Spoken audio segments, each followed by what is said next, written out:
intention at Nicaea was to create an entirely new God for his empire who could unite all religious factions under one deity. Presbyters were asked to debate and decide who their new God would be. Delegates argued among themselves, expressing personal motives for inclusion of particular writings that promoted the finer traits of their own special deity, you see. Throughout the meeting, howling factions were immersed in heated debates, and the names of 53 gods were tabled for discussion. As yet, no god had been selected by the council, and so they balloted in order to determine that matter. For 1 year and 5 months, the balloting lasted. That information comes from God's Book of Esra, Professor S. L. McGuire's translation, Salisbury, 1922, chapter, let's see, 10, don't know, 80 something, 83, I guess, paragraph 3641. At the end of that time, Constantine returned to the gathering to discover that the presbyters had not agreed on a new deity, but had balloted down to a short list of 5 prospects: Caesar, Krishna, Mitra, Horus, Zeus. Historia Ecclesiastica, Eusebius, c. 325. And that's where that information comes from. Constantine was the ruling spirit at Nicaea, and he ultimately decided upon a new god for them to involve British faction. Oops. Uh-oh, it jumped. Give me a second here. I'm glad you guys called me back to this. To involve British factions, he ruled that the name of the great Druid god Jesus be joined with the Eastern Savior god Krishna. Krishna is Sanskrit for Christ, and thus Jesus Krishna, Jesus Christ, would be the official name of the new Roman god. Amazing stuff. Woo.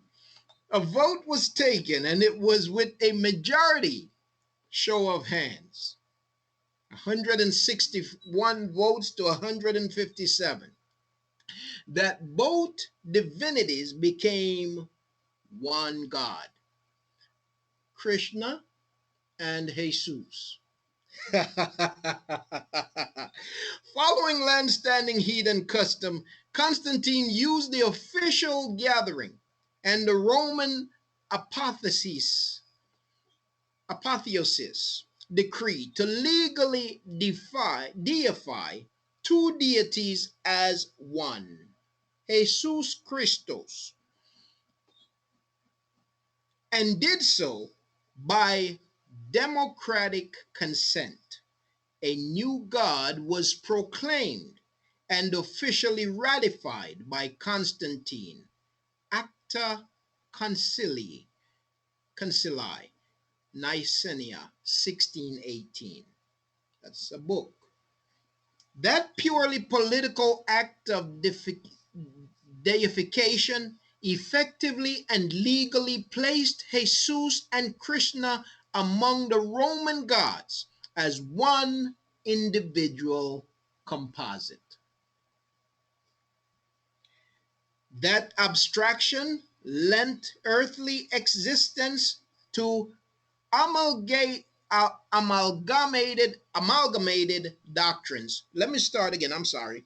That abstraction lent earthly existence to amalgamated doctrines for the emperor's new religion. And because there was no letter J in alphabets until around the 9th century, the name subsequently evolved into Jesus Christ. It can't get no clearer, can it, family? The 9th century, which means if it's the 9th century, around 1800. Now, this is important. Okay, about around 800. I'm sorry, not 1800, but around 800. So, I want to clarify something here, and I want to say this, and family, please take note. Please take note, because it's important for us when we tell people that the letter J, if when we say that the letter J is only 500 years old, it's that's not totally correct. That's not totally correct. It's important for us to give proper clarification. The letter J is older than 500 years old, but it only came into popular acceptance about 500 to 600 years ago. It's important to make that clarification.